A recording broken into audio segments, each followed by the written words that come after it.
అందరికీ నమస్కారం. Welcome back to my channel.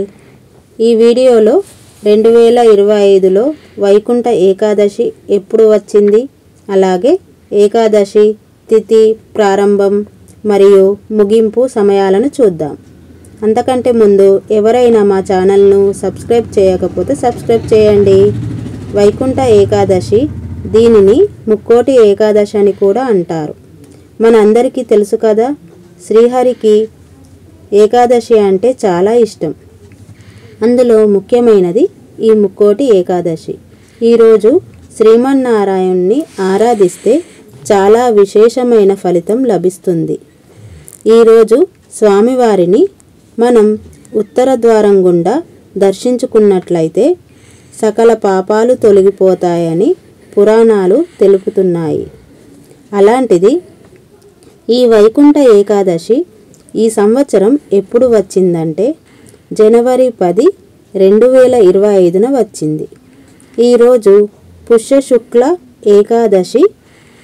ఇప్పుడు ఏకాదశి తిథి ప్రారంభం మరియు ముగింపు సమయాలను చూద్దాం. జనవరి 9 గురువారం మధ్యాహ్నం 12:22తో మనకు ఏకాదశి తిథి ప్రారంభం అవుతుంది. ఎప్పుడు ముగుస్తుంది అంటే తిథి ముగింపు జనవరి 10 శుక్రవారం ఉదయం 10:19కి ముగుస్తుంది.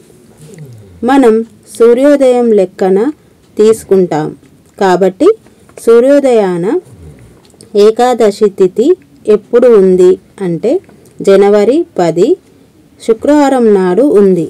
కాబట్టి ఈ సంవత్సరం వైకుంఠ ఏకాదశి జనవరి 10, 2025 శుక్రవారం నాడు అయితే వచ్చింది. అందరూ స్వామివారిని ఉత్తర ద్వారం గుండా దర్శించుకొని తమ కోరికలను నెరవేర్చుకోవాలని కోరుకుంటున్నాను. ఈ వీడియో నచ్చినట్లయితే మీరు ఈ వీడియోను లైక్, షేర్ అండ్ సబ్స్క్రైబ్ చేయండి. నెక్స్ట్ వీడియోలో కలుద్దాం.